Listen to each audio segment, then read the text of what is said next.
could talk specifically about this tribute band, but basically what I wanted to get from you is like, and it's not a Q&A. You're gonna have to start clean because it'll be a clip. Is like what Coltrane meant to you in your life and when that happened to you. Well, I first became aware of Coltrane's music when I was in 10th grade, and I grew up in a music family. You know, my brother Randy, of course, you know, is a great trumpet player and composer. And I have a sister who's a pianist, and my father was an attorney and a pianist. So there was always, and he was a jazz pianist. So there was always jazz in the house, and he particularly was fond of the trumpet. And so I got to hear Miles's band live a bunch of times, but never with Coltrane in it. And first became aware of Coltrane on a shopping expedition I did with one of my friends.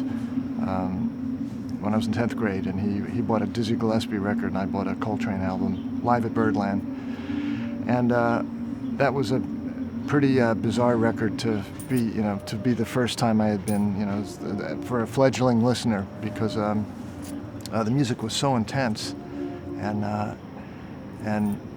absolutely riveting. It was intense. It was it was modal. A lot of it was modal music with long solos, and I'd never heard drums play with that kind of intensity and crashing. And Coltrane was playing in a style and with a sound that I was not accustomed to. And I didn't like the record at first. I liked my friend's record, which was a Dizzy Gillespie record, but it really caught my attention, and I began listening to it every day until finally, after listening to it for a while over a period of probably months, I began to understand what was going on. I started buying other Coltrane records and became really interested in his music, and it, to the degree that it became an enormous influence in the direction that I chose for a life's endeavor. Coltrane's music was both spiritual and certainly intellectual, technically highly developed, emotional, and immensely creative and courageous, and put all those things together, plus the quartet, which the sum of which kind of was one of those groups where the sum beyond equaled the whole.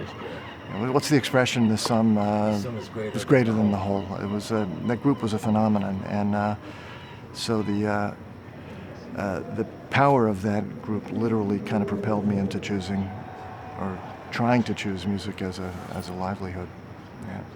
Yeah. 2 seconds. Yeah, 1 sec. Those Boyds, the filthy, disgusting Boyds. No, it's just a speck of trash back there. Oh, you gotta be kidding. He's very neat. Oh, we got to do it again? Oh, no. Sorry. Well, continuity, man. It's not gonna work if you use both clips. No one's gonna buy it now. Sorry, I'm talking too long. No. You're already like you're gonna have to start if you want to answer this from the beginning again. But I mean, you were already a very accomplished first-class musician by the time you had the opportunity to play with McCoy Tyner. But I wonder if, because that whole influence of Coltrane, if it wasn't like a intimidating experience to be able to play with that piano that was feeding Coltrane and all those records. It quite possibly would have been intimidating, an intimidating experience playing with McCoy, who was the pianist, kind of driving the group, the Coltrane Quartet. But I think it wasn't, because McCoy is such just a wonderful human being and generous soul, and just a gracious human being, that somehow, if it was intimidating in mine, the minute I met McCoy and began playing with him, all of that dispersed really quickly, and we had a very immediately a good chemistry. Obviously because I grew up listening to McCoy, who's really not that much older than me, but his playing was so far advanced, and he began playing with Coltrane at a young age. He always seemed, way beyond anything I could dream of. But also, we both grew up in Philadelphia, so we grew up playing with a lot of the same people and exposed to a lot of the same influences. So there was a kind of an immediate chemistry there as well. Good. Do you want to do a bite about Ravi? You don't have to. You have something to say? Well, the only thing I can say about Ravi is that he's a unique musical presence.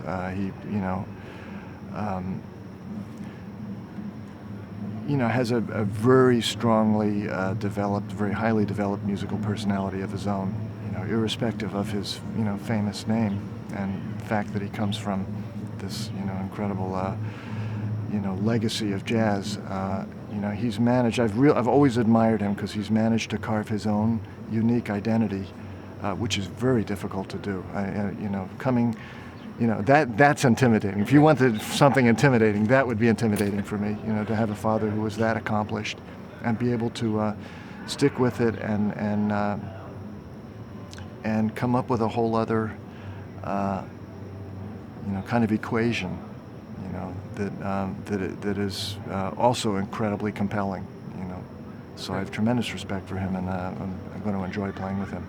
Good, great. Yeah. More than I expected. Yeah. Now we have something to play over those long tenor solos.